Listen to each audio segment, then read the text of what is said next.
Haleluya. Shalom dan selamat pagi.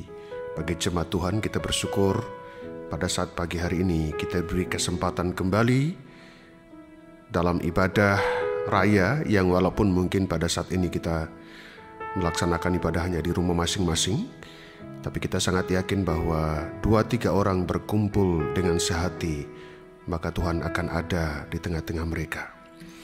Mari kita satukan hati kita untuk masuk dalam ibadah dan kita akan menyanyikan satu pujian. Haleluya.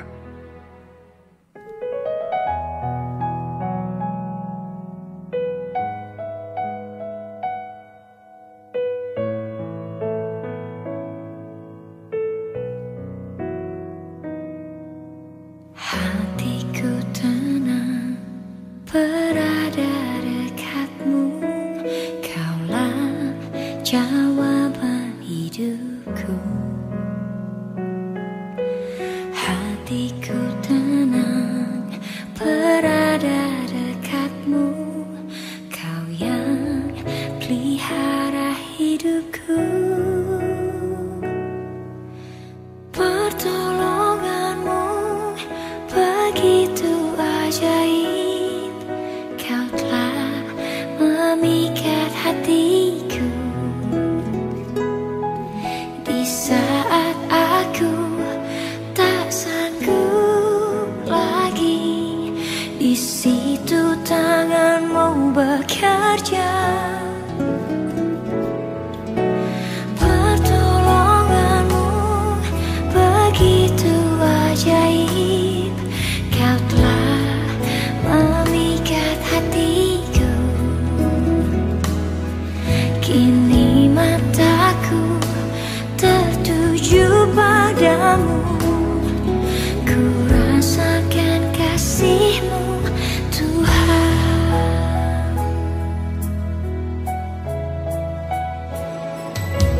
Hatiku tenang berada dekatmu, Kaulah jawaban hidupku. Hatiku tenang berada dekatmu, Kau yang pelihara hidupku. Pertolonganmu begitu ajaib, Kau telah memikat hatiku. Di saat aku tak sanggup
Saudara terkasih, kami sangat yakin bahwa pujian yang kita naikkan tadi adalah pujian yang nyata dalam kehidupan kita, bahwa pertolongan Tuhan sangat ajaib dalam kehidupan kita. Dan keajaibannya lah yang membuat kita boleh ada sebagaimana ada pada saat ini, terlebih dalam menghadapi masa-masa sulit dan masa-masa sukar yang akan kita hadapi di masa yang akan datang, sebagai tanda bahwa kita sedang berada di akhir zaman. Tetapi bersama pertolongannya, kita akan mampu dan sanggup menghadapinya. Puji Tuhan, saudara terkasih, kita akan mendengarkan firman Tuhan. Sebelum kita mendengarkan firman Tuhan, kita berdoa terlebih dahulu. Tuhan Yesus, kami bersyukur buat pagi hari ini. Kami diberi kesempatan untuk mendengarkan firman-Mu. Kuduskan dan layakkan kami Tuhan sebelum kami bertemu dengan Engkau dengan firman-Mu. Kami sadari bahwa firman-Mu adalah pribadi-Mu sendiri. Di dalam firman-Mu ada kekuatan-Mu yang mampu menolong dan menyelamatkan kami. Untuk itu, mohon belas kasihan-Mu untuk terus mengutus Roh Kudus, sehingga kami dipimpin dan bahkan ditolong untuk memahami dan mengerti firman-Mu, terlebih diberi kesanggupan untuk melakukan firman-Mu. Terima kasih Tuhan Yesus. Kami menyiapkan hati kami dan kami sambut firman-Mu penuh ucapan syukur dalam nama Tuhan Yesus Kristus. Haleluya. Amin. Pada saat ini kami masih tetap menyampaikan firman Tuhan yang berkaitan dengan kebangkitan Tuhan Yesus.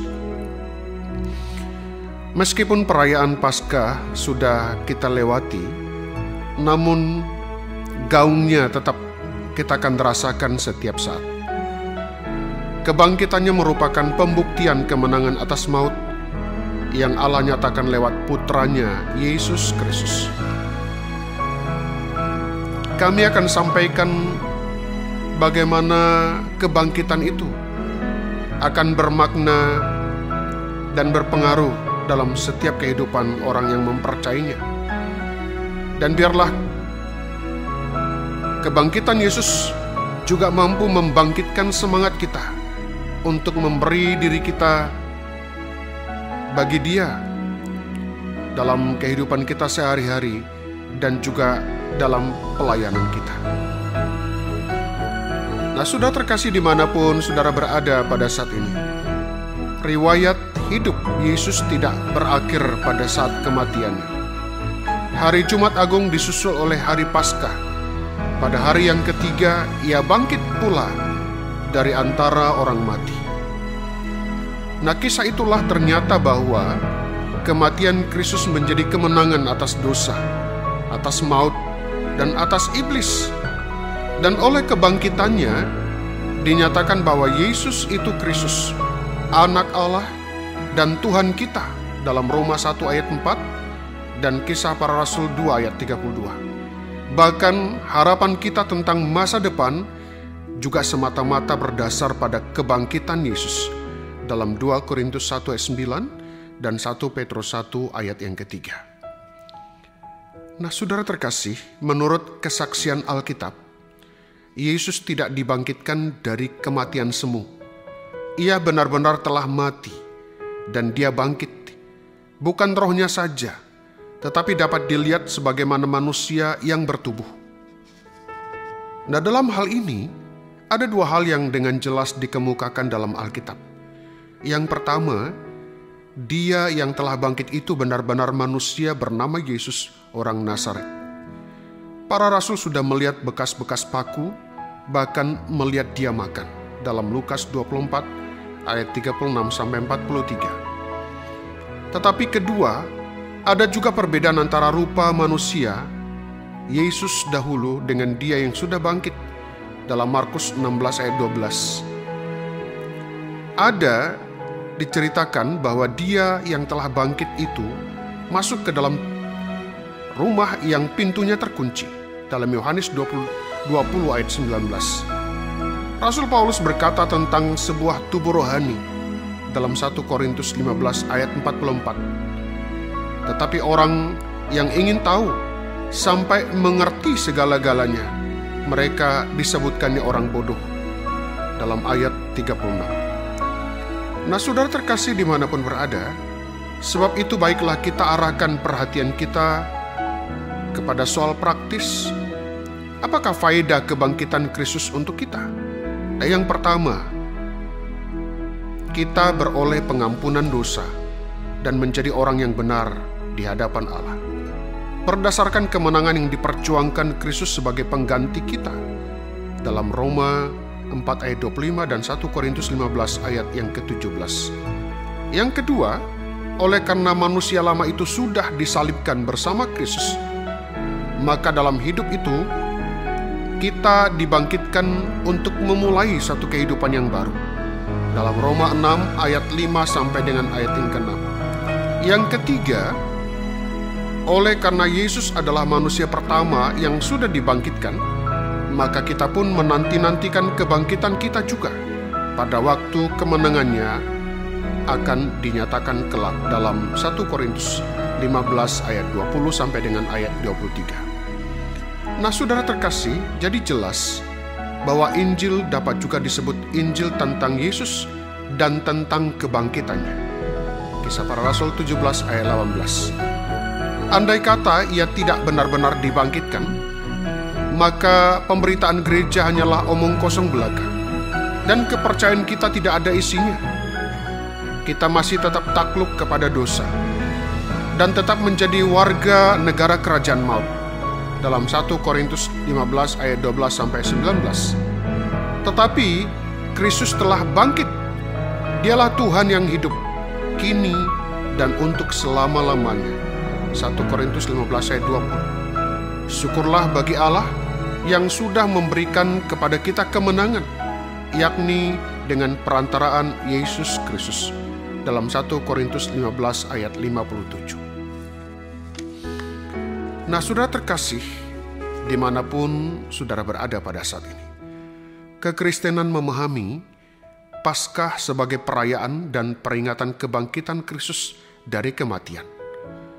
Kebangkitan Kristus atau Paskah tidak bisa dipisahkan dari peristiwa kematiannya dalam Jumat Agung, baik secara historikal maupun teologikal. Untuk mencapai tujuan penyelamatan, maka signifikansi peristiwa yang satu hanya bisa dipahami dalam korelasi dengan peristiwa lainnya.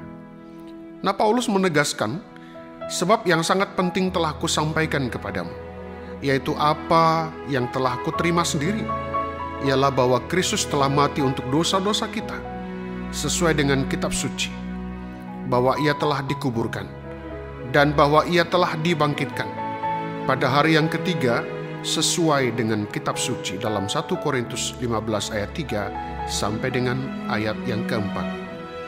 Lalu, apakah arti dari kebangkitan Kristus bagi kita?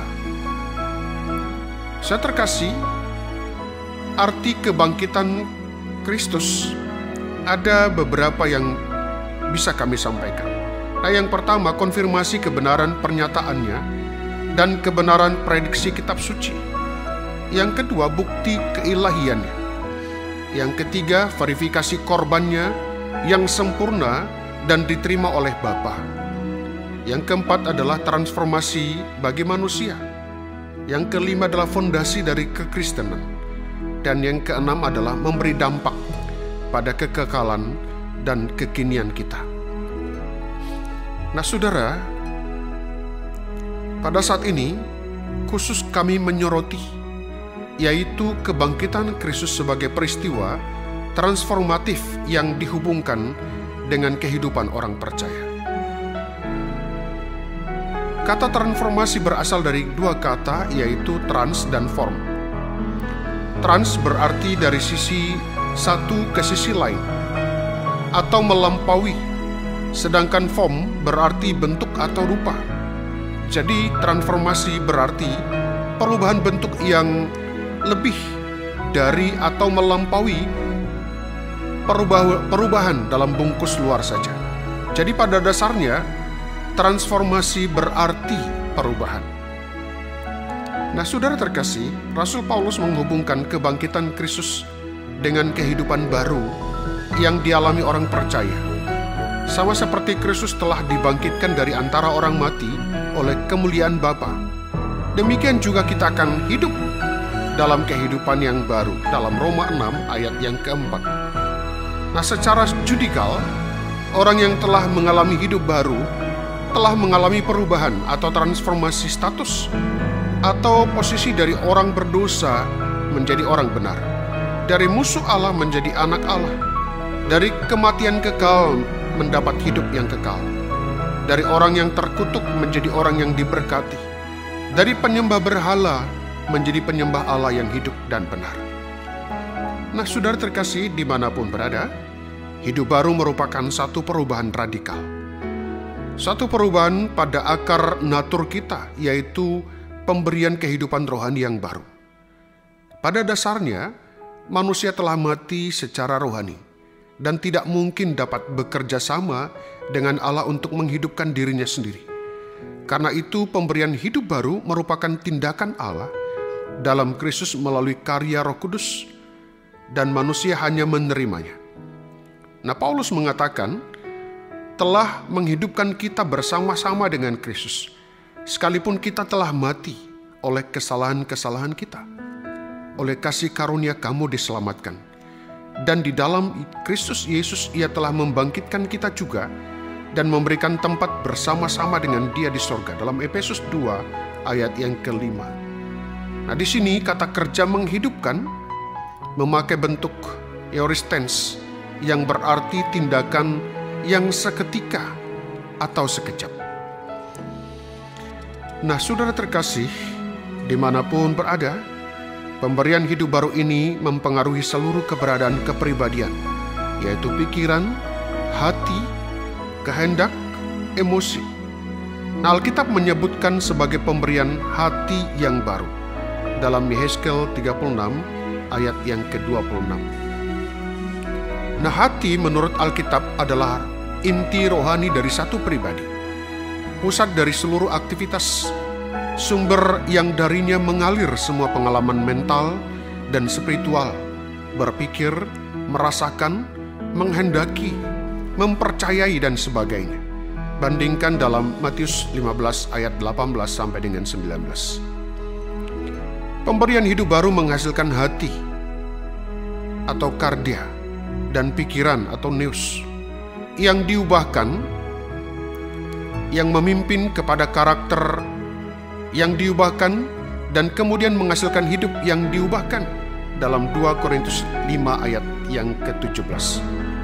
Nah, kata nous adalah berasal dari kata Yunani yang digunakan dalam Roma 12 ayat 2 berarti akal budi atau pikiran. Nah, pembaharuan nous adalah syarat untuk bisa mengenal dan melakukan kehendak Allah.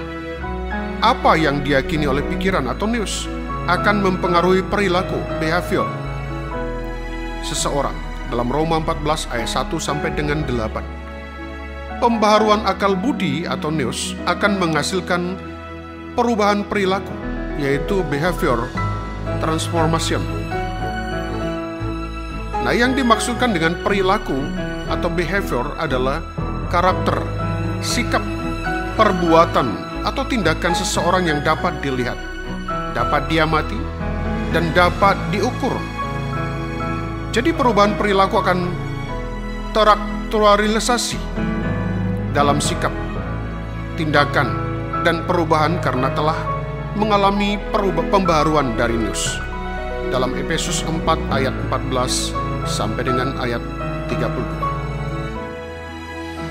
Nah, saudara terkasih, hidup baru yang diberikan kepada orang percaya bersifat kekal. Frase Yunani beroleh hidup yang kekal dalam Yohanes 3 ayat 16. Kata eke berarti mempunyai atau memiliki. Kata zion berasal dari kata joy, berarti hidup yang baru atau hidup yang telah diperbarui.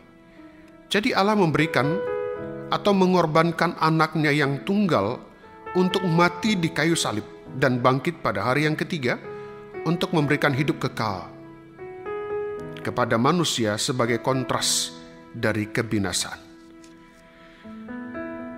Saudara terkasih, dimanapun berada, bagaimanakah seharusnya respon kita terhadap kasih Allah? Nah, pertama, menerima kasih karunia itu dengan percaya kepada Yesus Kristus. Rasul Petrus dengan tegas mengatakan, dan keselamatan tidak ada di dalam siapapun, juga selain di dalam Dia. Sebab di bawah kolong langit ini tidak ada nama lain yang diberikan kepada manusia yang olehnya kita dapat diselamatkan. Dan Kisah 4 ayat 12. Nah, satu-satunya jalan supaya tidak binasa tetapi beroleh hidup kekal adalah dengan percaya kepada Yesus Kristus. Jalan untuk selamat begitu sederhana dan mudah, yaitu hanya dengan percaya kepada Yesus Kristus sebagai Tuhan dan Juru Selamat. Nah, cara itu disebut sebagai kesederhanaan yang terbesar. Nah, kedua, hidup bagi Kristus dengan melakukan perbuatan baik sebagai rasa syukur untuk apa yang telah Allah lakukan bagi kita. Rasul Paulus dalam 2 Korintus 5 ayat 15 berkata, dan Kristus telah mati untuk semua orang, supaya mereka yang hidup tidak lagi hidup untuk dirinya sendiri, tetapi untuk Dia yang telah mati dan telah dibangkitkan untuk mereka. Nah, salah satu cara kita diminta untuk memberi respon terhadap kasih karunia Allah adalah dengan melakukan pekerjaan baik. Pernyataan klasik tentang keselamatan hanya karena kasih karunia oleh iman. Tetapi saya terkasih, kita harus yakin bahwa iman kita di dalam Dia akan menggerakkan kita untuk melakukan sesuatu. Nah, untuk itu saya terkasih, biarlah kita senantiasa mau digerakkan oleh Dia untuk melakukan pekerjaan-pekerjaan baik. Tentunya Allah sudah mempersiapkan kita untuk melakukannya. Ia mau supaya kita hidup di dalamnya dengan melakukan pekerjaan-pekerjaan baik. Efesus 2 ayat yang ke-10. Frase Yunani pekerjaan baik dalam ayat ini adalah ergois agatois. Nah, diterjemahkan adalah perbuatan-perbuatan yang baik. Kata agatois berasal dari kata agatos, yaitu kata biasa yang digunakan untuk menerangkan gagasan yang baik sebagai kualitas jasmani atau moral. Nah, kata ini dapat berarti baik, mulia, patut, yang terhormat, dan mengagumkan. Nah, untuk itu saya terkasih, kita sangat yakin bahwa kita akan mampu digerakkan untuk melakukan perbuatan-perbuatan baik sebagai wujud bahwa Yesus sudah bangkit bagi kita. Kenyataan kebangkitan Yesus adalah kenyataan bahwa kita mampu mewujudkannya dalam perbuatan-perbuatan kita, sehingga Yesus yang sudah bangkit itu dapat juga dirasakan oleh orang-orang lain, sehingga mereka dapat bangkit, merasakan kebangkitan dari kebangkitan yang sudah kita tunjukkan dengan perbuatan-perbuatan baik. Nah, saudara terkasih dimanapun berada, apa arti pentingnya kebangkitan itu bagi kita? Saudara terkasih, tanpa kebangkitan, iman Kristen tidak mungkin muncul. Murid-muridnya hanyalah simbol kekalahan dan kehancuran. Mungkin mereka akan mengingat Yesus sebagai guru terkasih mereka, dan penyaliban hanya akan melenyapkan harapan akan Mesias. Salib akan kelihatan menyedihkan dan memalukan sebagai akhir karir daripada Yesus. Kekristenan mula-mula sangat bergantung kepada kepercayaan murid-muridnya bahwa Tuhan telah membangkitkan Yesus dari kematian. Nah, jika ditanya, mengapa kebangkitan Yesus disebut sebagai bukti dirinya adalah anak Allah? Nah, yang pertama, Dia bangkit dengan kuasanya sendiri. Dia mempunyai kuasa untuk memberikan nyawanya dan untuk mengambilnya kembali. Yohanes 10 ayat 18. Nah, ini tidak bertentangan dengan pasal lain menyatakan Yesus dibangkitkan oleh kuasa Bapa, karena Bapa dan Anak bekerja bersama-sama. Seperti halnya penciptaan, Tiga pribadi Allah yaitu Bapa, Anak, dan Roh Kudus bekerja sama secara harmonis. Yang kedua, secara jelas Yesus telah menyatakan bahwa Ia adalah Anak Allah. Kebangkitannya dari kematian merupakan meterai atau persetujuan dari Allah Bapa akan kebenaran pernyataannya. Jika Allah tidak menyetujui pernyataan Yesus sebagai Anak Allah, maka Allah tidak akan membangkitkan Yesus dari kematian. Kenyataannya, Allah membangkitkan Yesus dari kematian, seolah Allah Bapa mengatakan, "Engkaulah anakku. Hari ini aku menegaskan sejelas-jelasnya." Nah, khotbah Petrus saat hari Pentakosta juga berdasar kepada kebangkitan Kristus dalam Kisah Para Rasul 2 ayat 14 sampai dengan 40. Tidak sekedar tema khotbah, tetapi menekankan pentingnya kebangkitan. Nah, kalau ajaran kebangkitan dihilangkan, maka semua ajaran kekristenan akan hilang. Nah, untuk itu saudara, kita harus pahami kebangkitan merupakan yang pertama penjelasan kematian Yesus. Yang kedua, penggenapan nubuat dalam perjanjian lama tentang Mesias. Yang ketiga, sumber kesaksian murid-murid. Yang keempat, alasan pencurahan Roh Kudus. Dan yang kelima, menegaskan posisi Yesus sebagai Mesias dan Raja. Nah, sungguh jelas tanpa kebangkitan, posisi Yesus sebagai Mesias dan Raja tidak akan terjelaskan. Tanpa kebangkitan, pencurahan Roh Kudus akan meninggalkan misteri yang tidak dapat dijelaskan. Tanpa kebangkitan, sumber kesaksian dari murid-murid akan hilang. Nah, saudara, jelas bahwa kebangkitan adalah penggenapan dari nubuat mengenai Mesias yang akan bangkit.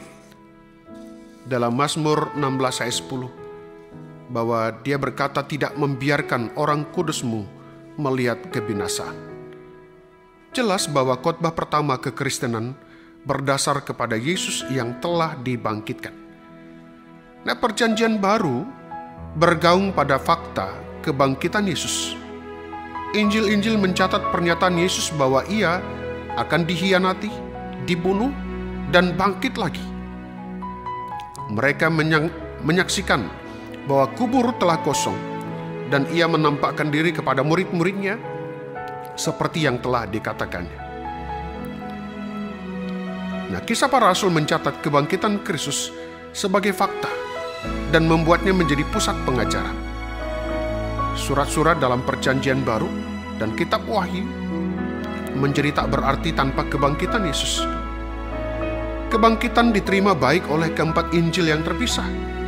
Sejarah kekristenan mula-mula dalam Kisah Para Rasul dan surat-surat dari Paulus, Petrus, Yohanes, Yudas, dan surat Ibrani. Nah, ada banyak kesaksian yang dapat dipercaya. Dan karena Perjanjian Baru adalah kesaksian sejarah yang dapat dipercaya, maka kebangkitan Kristus adalah fakta objektif yang dapat dipercaya. Nah, sejak awal, kekristenan mula-mula secara bersama-sama memberikan kesaksian mengenai kebangkitan Kristus. Ini merupakan dasar pengajaran dan iman gereja dan telah masuk ke dalam literatur Perjanjian Baru. Nah, jika semua pasal yang berhubungan dengan kebangkitan dihilangkan, maka akan didapatkan Perjanjian Baru yang kacau, yang tidak dapat dijelaskan. Kebangkitan secara kuat masuk ke dalam kehidupan orang Kristen mula-mula. Ini muncul dalam kubur, lukisan-lukisan dinding, muncul di dalam himne, dan menjadi tema yang kuat dalam penulisan-penulisan pembelaan iman Kristen pada 4 abad pertama. Nah, jika kebangkitan bukan peristiwa sejarah, maka kuasa kematian tetap tidak dikalahkan. Kematian Kristus menjadi tidak ada artinya, dan umat yang percaya kepadanya tetap mati dalam dosa. Keadaannya akan tidak berbeda dengan sebelum mendengar namanya. Nah, saudara terkasih, dimanapun berada, sulit untuk menggambarkan depresi yang hebat akibat penyaliban Yesus yang dialami para murid. Mereka tidak memiliki konsep bahwa kebangkitan lebih berarti daripada kematian. Mereka berpikir bahwa Mesias akan memerintah selama-lamanya. Yohanes 12 ayat 34. Tanpa percaya kepada kebangkitan Yesus, tidak mungkin para murid percaya kepada Yesus yang hanya mati saja. Nah, saudara terkasih, kebangkitan mengubah bencana menjadi kemenangan. Karena Tuhan telah membangkitkan Yesus, maka Yesus secara tegas dinyatakan sebagai Mesias. Dengan demikian makna penyalipan. Oleh karena kebangkitan, kematian yang memalukan itu berubah menjadi kematian yang berperan dalam penyelamatan umat manusia. Tanpa kebangkitan, maka kematian Yesus hanyalah kutukan Tuhan. Tetapi dengan kebangkitan, maka kematian Yesus sekarang dilihat sebagai satu peristiwa di mana pengampunan dosa umat manusia sudah terjadi. Tanpa kebangkitan, kekristenan tidak pernah terjadi. Para murid hanya melihat Yesus sebagai guru yang baik dan tidak akan pernah percaya bahwa Yesus adalah Mesias. Kebangkitan adalah fakta penting, karena kebangkitan menggenapkan keselamatan kita. Yesus datang untuk menyelamatkan kita dari dosa, dan sebagai akibatnya menyelamatkan kita dari kematian. Kebangkitan juga membuat perbedaan yang tajam antara Yesus dengan semua pendiri agama. Tulang-tulang dari semua pendiri agama selain Yesus masih berada di bumi, tetapi kubur Yesus kosong. Dampak dari kebangkitan besar, hidup menjadi memiliki harapan. Kehidupan lebih berkuasa daripada kematian. Kehidupan pada akhirnya menang. Tuhan telah menyentuh kita di sini. Tuhan telah mengalahkan kematian, musuh terakhir kita. Kebangkitan telah mengubah hidup para murid sebelum dan sesudah kebangkitan. Sebelum melihat kebangkitan, mereka lari, menyangkal gurunya. Mereka berkumpul dan bersembunyi dalam ketakutan dan kebingungan.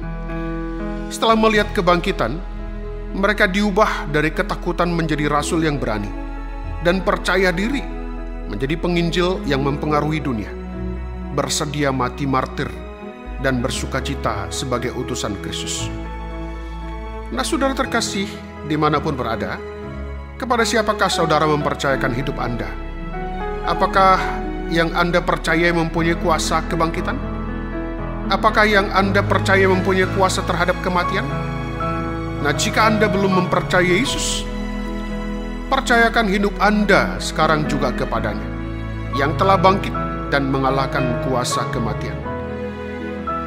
Jika Anda mau percaya kepada Yesus, kematian bukan hal yang menakutkan bagi Anda lagi. Dan kebangkitan maupun hidup yang kekal akan kita terima. Nah, untuk itu saudara terkasih, kebangkitan Kristus tujuannya adalah untuk kemenangan orang percaya. Dalam 1 Yohanes 5 ayat yang kelima, siapakah yang mengalahkan dunia selain daripada dia yang percaya bahwa Yesus adalah anak Allah? Nah, sampai hari ini ada banyak orang Kristen yang tidak mengalami kuasa kebangkitan Kristus dalam hidupnya. Dengan kata lain, mereka masih menjalani hari-hari dengan kepala yang tertunduk, tanda kekalahan. Kita tetap saja menjadi orang Kristen yang berjalan terseok-seok dengan beban berat di pundak. Nah, perjalanan kita dipenuhi oleh kekecewaan, sakit hati, kepahitan, dan harapan yang hilang. Masalah-masalah yang terjadi dalam kehidupan kita semakin menenggelamkan kita dalam keterpurukan. Lebih parah lagi, kita memilih untuk meninggalkan Yerusalem. Nah, saudara terkasih dimanapun berada, dalam keputusasaan kita terus bertanya dalam hati kita, siapa yang akan menggulingkan batu itu bagi kita dari pintu kubur?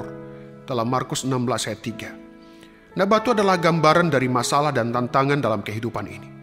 Namun perhatikan, ketika mereka sedang bercakap-cakap dan bertukar pikiran, datanglah Yesus sendiri mendekati mereka, lalu berjalan bersama-sama dengan mereka. Lukas 24 ayat 15. Nah, kebangkitan Tuhan Yesus dari kematian adalah fakta, bukan omong kosong atau sekadar gosip murahan. Namun hal ini tidak disadari oleh murid-muridnya sampai-sampai mereka berkata kepada Yesus, "Adakah engkau satu-satunya orang asing di Yerusalem yang tidak tahu apa yang terjadi di situ pada hari-hari belakangan ini?" Lukas 24 ayat 18. Nah, saudara terkasih dimanapun berada, ketika menghadapi pergumulan hidup yang berat, kita pun seringkali tidak merasakan kehadiran Tuhan Yesus. Kita menganggap bahwa Tuhan itu jauh dari kita dan tidak memperdulikan kita. Salah besar. Tindakan Tuhan Yesus mendekati muridnya yang sedang galau adalah bukti bahwa dia begitu mengasihi dan memperdulikan hidup mereka. Tuhan berkata, "Sampai masa tuamu aku tetap dia, dan sampai masa putih rambutmu aku menggendong kamu. Aku telah melakukannya dan mau menanggung kamu terus. Aku mau memikul kamu dan menyelamatkan kamu." Dalam Yesaya 46 ayat yang keempat. Tuhan Yesus adalah Allah yang setia, yang kasih dan kuasanya tidak pernah berubah dari dahulu, sekarang, dan sampai selama-lamanya. Apabila Ia berjanji, pasti akan ditepati. Nah, saudara terkasih, karena Tuhan Yesus sudah bangkit, tidak ada yang perkara yang mustahil bagi orang-orang percaya. Inilah renungan firman Tuhan yang kami sampaikan pada saat ini. Biarlah renungan ini menjadi kekuatan untuk kita semua. Biarlah kuasa kebangkitannya memampukan kita, mampu juga bangkit menghadapi setiap masalah dan persoalan yang sedang kita hadapi pada hari-hari ini. Mari kita berdoa. Tuhan Yesus, kami bersyukur atas firman-Mu yang kami dengarkan pada saat pagi hari ini. Kami sangat yakin bahwa kebangkitan-Mu akan membawa kebangkitan juga bagi setiap kami yang percaya. Kami sangat yakin apapun masalah persoalan yang sedang kami hadapi, penyakit kami, atau hal-hal lain yang sedang terjadi dalam kehidupan kami, maka kalau Engkau sudah bangkit, maka kami sangat yakin juga kami akan bangkit menghadapinya. Sampai pada akhirnya kami akan mengalami kemenangan. Khususnya apa yang sedang terjadi hari-hari ini, di mana banyak bangsa, banyak negara, bahkan termasuk negara kami Indonesia, menghadapi ancaman virus corona. Kami sangat yakin kuasa kebangkitan-Mu akan membuat kami tetap yakin bahwa penyakit ini adalah penyakit yang mampu kami kalahkan di dalam iman kami, kepercayaan kami kepada Yesus. Untuk itu Tuhan, biarlah firman-Mu terus ada dalam kehidupan kami, menggerakkan kami untuk melakukan apapun yang terbaik, sebagai wujud bentuk bahwa firman-Mu adalah hidup dan berkuasa.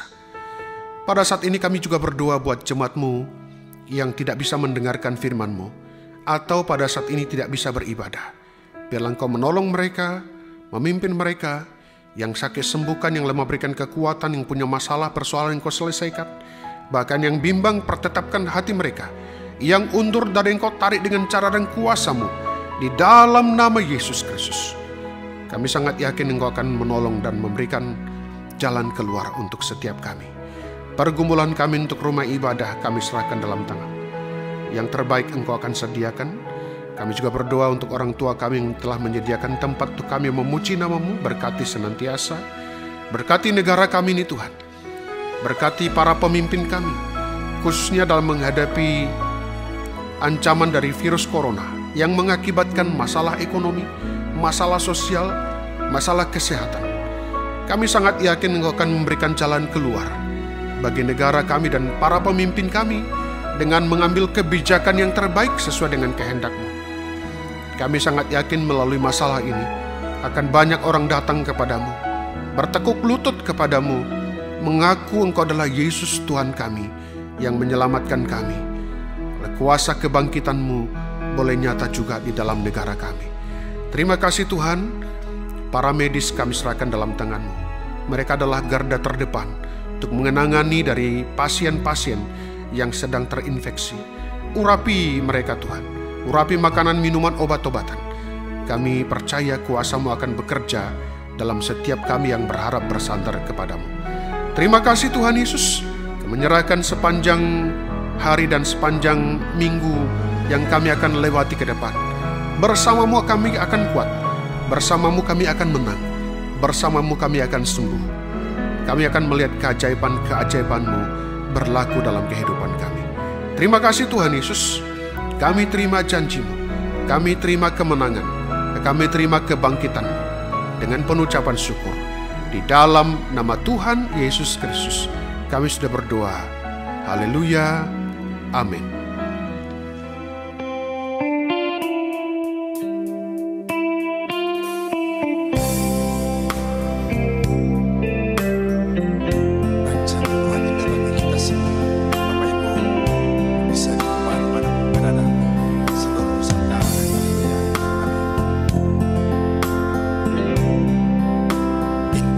Rencanamu Tuhan di dalam hidupku,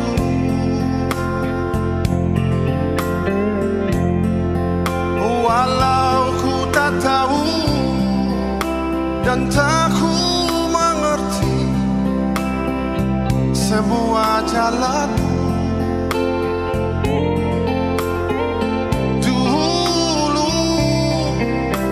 Tuhan, berat ku rasakan, hati menderita namun tak berdaya menghadapi semua.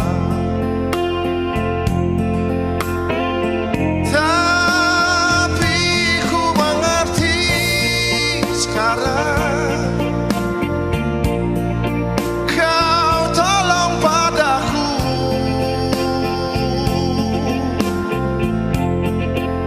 kini ku melihat dan ku merasakan indah rencanamu. Tapi ku mengerti sekarang, Kau tolong padaku,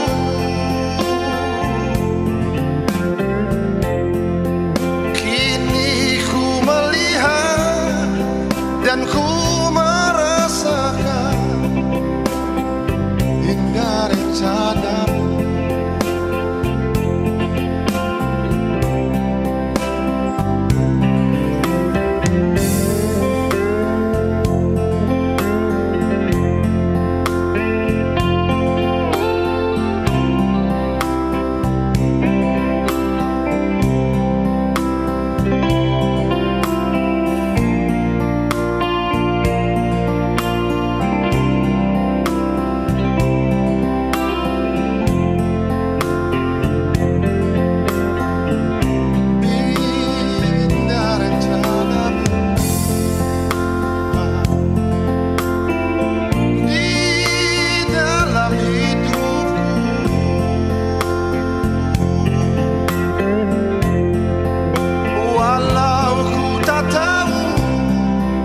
Dan tak ku mengerti semua jalanmu.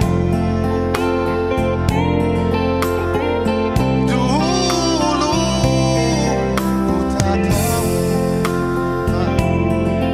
berat ku rasakan,